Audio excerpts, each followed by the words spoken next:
Hai teman-teman yang berbahagia, berjumpa kembali dengan saya Dr. Andri dari Rumah Sakit Omni Alam Sutera Tangerang.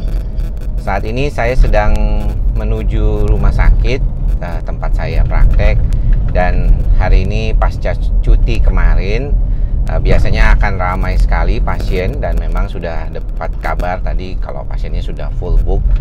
Jadi saya sengaja menyempatkan diri untuk berbicara dengan teman-teman sambil dalam perjalanan saya ke rumah sakit ya. Karena kalau misalnya nanti buat di rumah sakit agak sulit pastinya butuh waktu lagi untuk membuat video. Nah, mengapa saya membuat video setiap hari buat teman-teman di YouTube channel saya?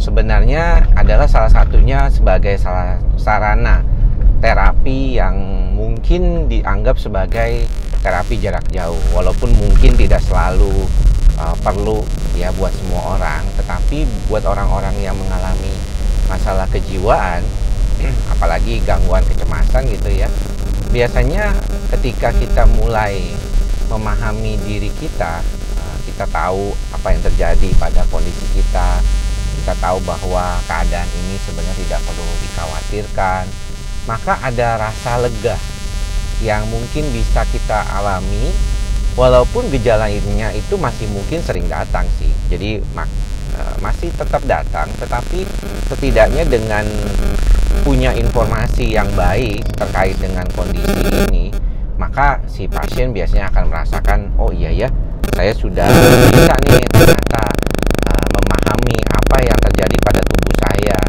mengapa saya bisa membawa kondisi ini kok sepertinya nggak bisa hilang terus gitu ya, setelah berlama-lama berbulan-bulan gitu ya.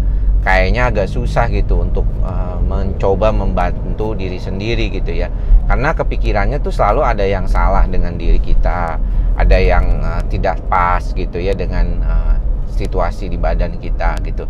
Dan memang betul seperti yang pernah sering saya kasih tahu gitu ya lewat video-video, bahwa kondisi yang berkaitan dengan gangguan psikosomatik, gangguan cemas itu memang adalah situasi yang apa ya, kalau kita bilang tuh membuat rasionalitas orang itu suka menjadi terganggu, dalam artian sulit gitu ya menyatakan kepada dirinya sendiri bahwa dia tuh baik-baik saja. Jadi malah kecenderungannya orang itu akan mencari terus sampai misalnya dia bingung sendiri gitu, kenapa ya, udah berapa dokter yang dia jalani, udah berapa lama dia berobat, tetap tidak bisa membantu dirinya dengan baik. Dan ini yang mungkin kalau kita bilang perlu dipahami gitu ya. Dan disinilah saya punya peran gitu ya, lewat video-video saya. Karena kalau misalnya meminta teman-teman datang semuanya ke dokter jiwa juga belum tentu. Banyak diantaranya tidak punya kesempatan ya untuk datang ke dokter jiwa.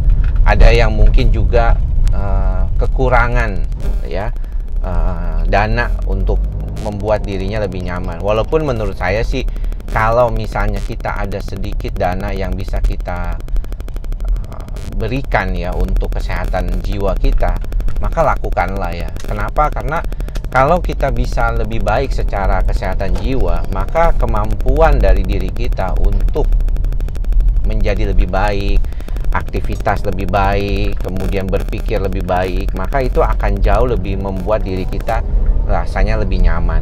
Dan itu akhirnya bisa membuat teman-teman jadi lebih stabil ke depannya. Itulah yang saya bisa sampaikan pada kesempatan kali ini. Mudah-mudahan bermanfaat ya. Sampai bertemu lagi di lain kesempatan. Salam sehat jiwa. Bye-bye.